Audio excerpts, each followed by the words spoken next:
Be sure to like and subscribe. Remember to hit that bell. Today we're doing a review on Butter Wet Wax by Chemical Guys. We're going to look at how it's applied, the ease of use, and also see how it looks. So going to use a foam pad on a dual action polisher. Going to use 4 pea-sized drops.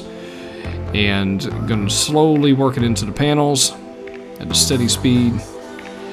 This wax does spread out nicely. It has a good working time, a good hang time. It dries almost completely clear. Depending on how thick you put it on, it might be a little bit more yellow. This product is super easy to take off. It's not tacky, not overworking your shoulders or your elbows. So it's a great product to use if you're a do-it-yourselfer and you want to take pride and just take a time out and, you know, get some car therapy in. This is definitely a product that I would recommend. Great value for the money. It's available in a lot of different stores, so definitely give it 2 thumbs up. It makes the paint look great. It really makes the flakes pop in this pearl paint. So be sure to like and subscribe, and remember to hit that bell for new videos.